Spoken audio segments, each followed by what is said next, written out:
Hola, bienvenidos a Feos, Sucios y Malos. Aquí le doy la bienvenida, mi nombre es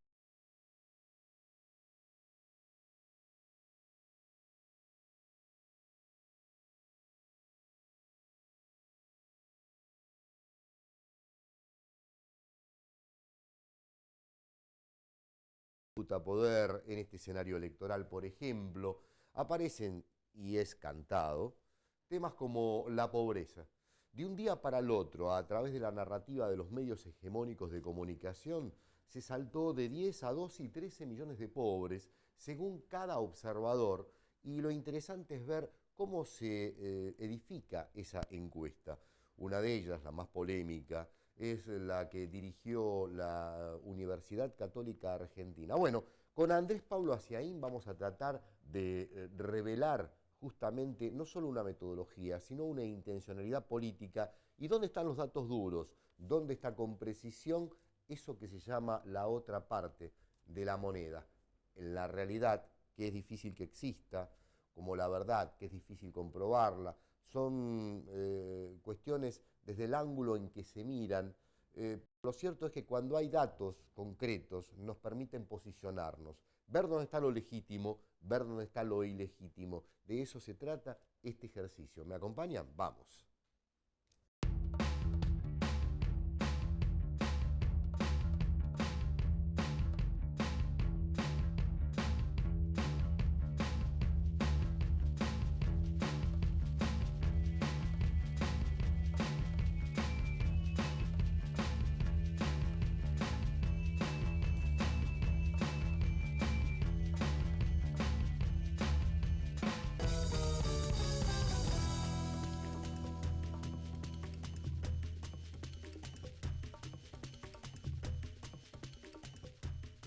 Como comentábamos, Andrés, bienvenido, ¿cómo te va? Muchas gracias. Gracias por estar en Feos, Sucios y Malos. Y yo en la apertura trataba de redondear un poco esta idea de la charla, ¿no?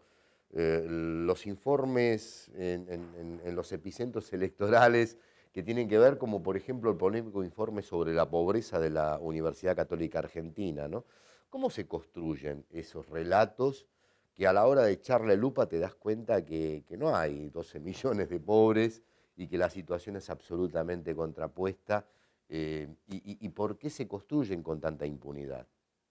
Bueno, yo creo que es una mezcla de circunstancias, ¿no? Ujú. Está el aprovechamiento de lo que es el cuestionamiento de las estadísticas del INDEC, incluso después que se dejaron de publicar. Bueno, y ese espacio vacante se empieza a disputar, ¿no? Y entre los sectores que lo disputan hay unos sectores que, desde mi punto de vista, tienen claros vínculos, digamos, con una intención más bien de tergiversar la realidad, manipulando las estadísticas.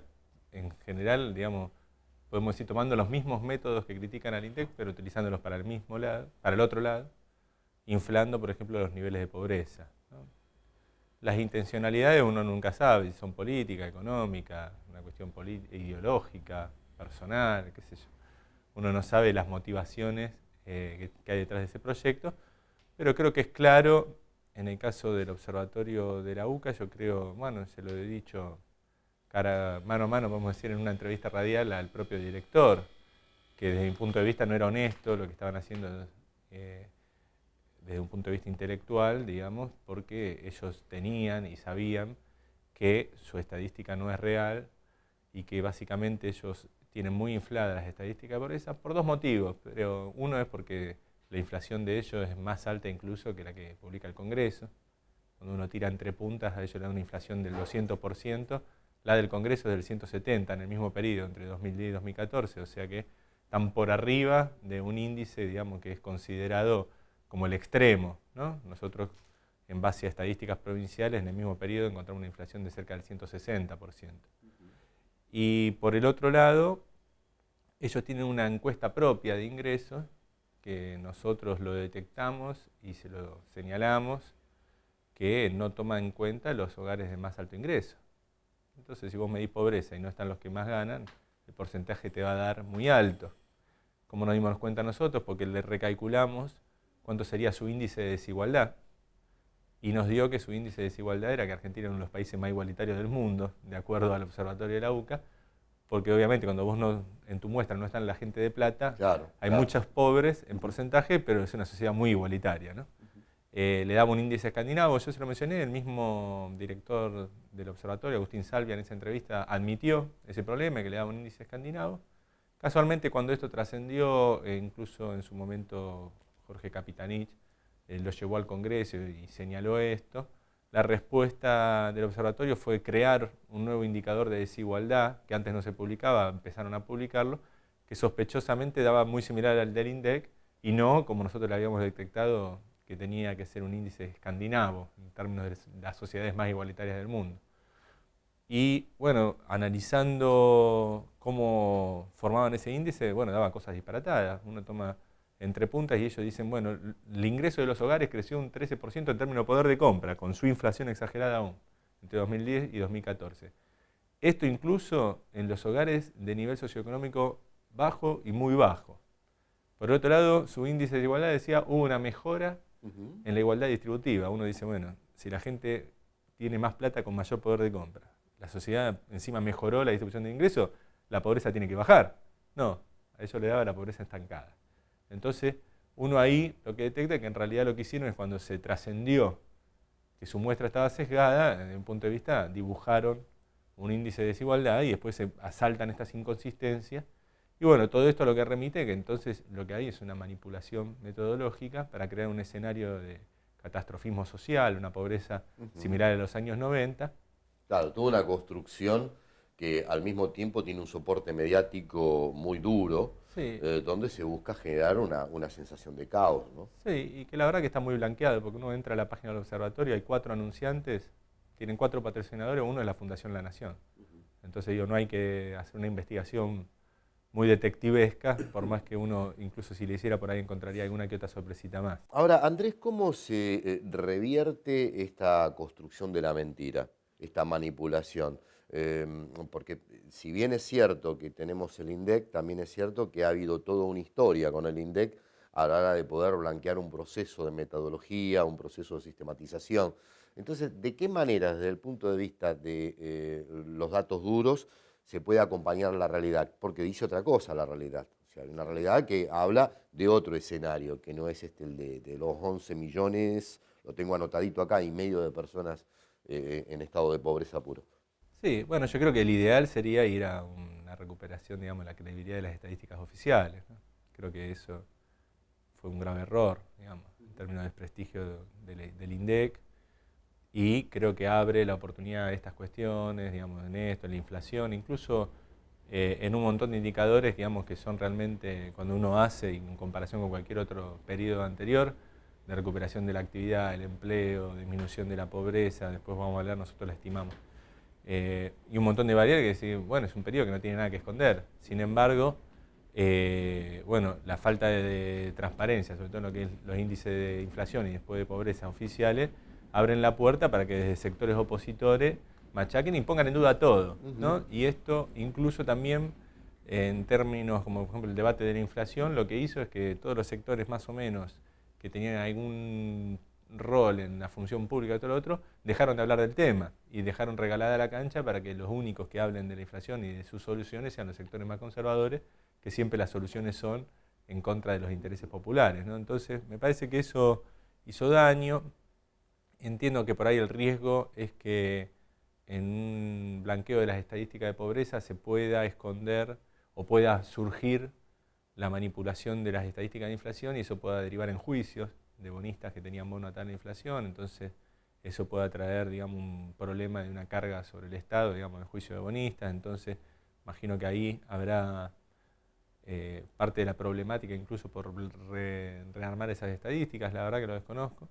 Pero bueno, mientras tanto nosotros como centro de estudios lo que hicimos desde el Centro de Estudios Calabrini Ortiz es tratar de estimar con las limitaciones que tenemos la pobreza y la indigencia, reemplazando los datos de inflación del INDEC por datos de inflación de provincias. ¿Y con qué se encontraron con esto? Ya, nosotros encontramos que en lugar del 27,8 que informó para el 2014 la UCA de porcentaje de pobreza, y en lugar también del 4% del INDEC, a nosotros nos da un término medio, vamos a decir, 16,1% en el 2014, nivel de pobreza.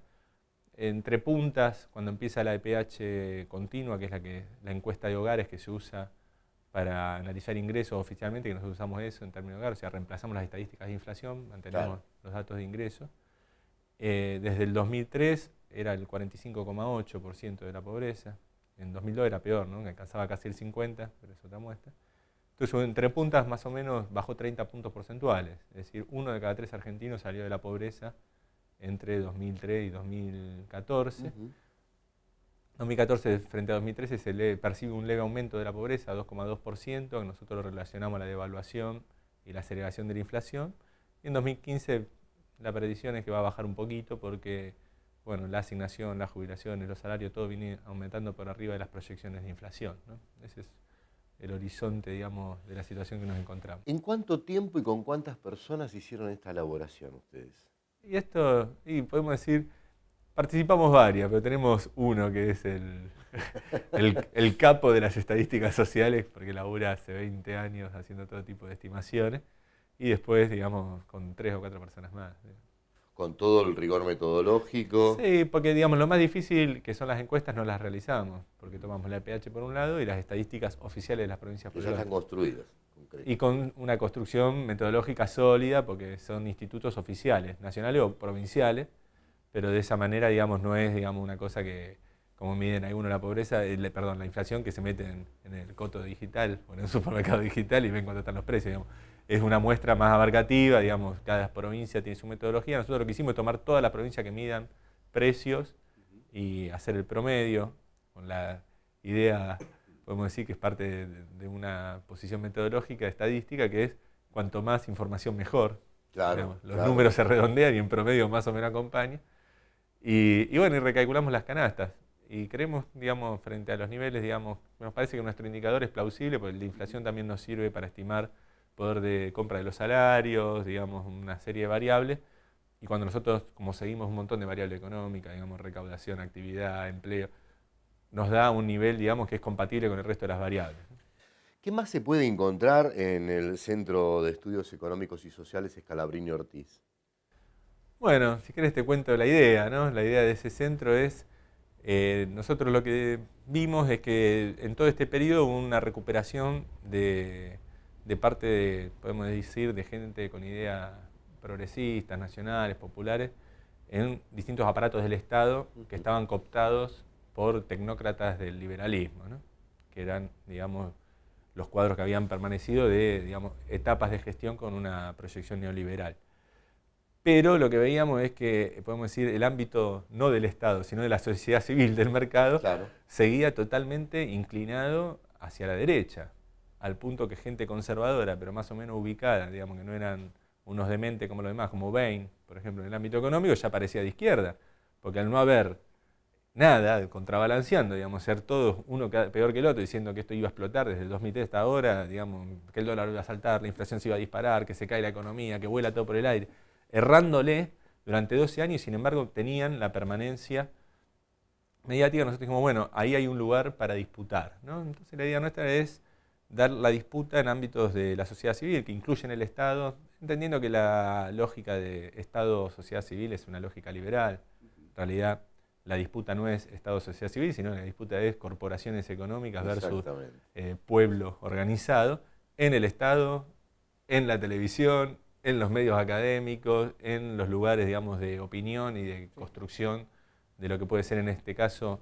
Nosotros cubrimos el área de economía popular, de cuestiones de seguridad, digamos, distintos ámbitos que trabajamos, también a nivel provinciales. Pero, digamos, la idea nuestra es disputar ese ámbito con una construcción de profesionales que tenga rigor técnico, pero que no sea utilizado ese rigor técnico en realidad para enchufarte una serie de políticas en desmedro que nosotros entendemos en la mayoría. Decinos, incluso, perdón, una cosa más. Incluso nosotros creemos que un empresario, digamos, claro, puede servirse de todo. Tiene que perder plata con Broda, digamos. ¿Cómo puede ser? Si 12 años te está diciendo que se va a ir caer todo, vos te perdiste un montón de negocios, porque le hiciste caso a esa persona. Bueno, a nosotros no nos entra en la cabeza por qué lo siguen contratando y las millonadas que le pagan, ¿no? Ese tipo, digamos, Broda, por poner un ejemplo, que es por ahí el más conocido, pero de ese estilo de comunicador. Tal vez pueda que exista una construcción cultural todavía no desarmada sobre la sociedad para dar crédito a esta construcción de la mentira, ¿no es cierto? A esta manipulación, a esta pronosticación de los caos sistemáticos, ¿no es cierto? Si no, cuesta entenderlo. Pero yo te quería preguntar, si nos podés comentar brevemente, porque ya se me va el tiempo, si alguien quiere consultarlos o conectarse con ustedes, ¿a dónde acude? ¿Va a la web? Sí, nosotros tenemos una página, digamos, por internet que es Centro de Estudios Económicos y Sociales Scalabrini Ortiz. Las siglas es CESO con C, digamos, CESO, no como el de las empanadas, correcto. pero la idea es la misma, es la base material del pensamiento. Y es tan sabroso como una empanada, porque los datos son buenísimos. Porque nosotros somos una cooperativa de profesionales, en Claro. verdad somos una cooperativa de trabajadores, profesionales todos, digamos, y bueno, www.ceso.com.ar, después estamos en Facebook, Twitter, Sí, sí. las redes sociales, ahí hay un mail o contacto para poder hacer y están disponibles un montón de informes en términos económicos, economía popular, cuestiones de seguridad, cuestiones provinciales, sobre todo estamos en Santa Fe y Ciudad de Buenos Aires, digamos, con un trabajo más desarrollado.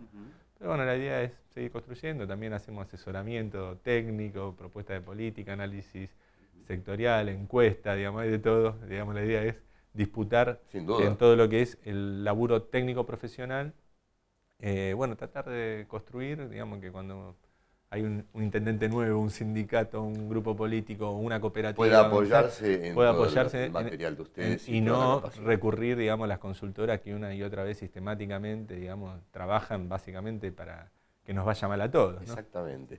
Andrés, te quiero agradecer mucho en nombre del colectivo de Feos Usos y Malos que hayas venido hasta aquí, hasta la Casa Gracias de a Mate, ha estado con nosotros y lo vamos a tener más cerquita todavía porque le vamos a proponer que hagamos más fluido este encuentro, a través de Mate Amargo en la radio, a través de otros Feos Usos y Malos. Dale, cómo no. Es un espacio que está abierto para todos ustedes, ¿sí? Bueno, muchas gracias. Gracias, Andrés. No, de gracias verdad. a vos.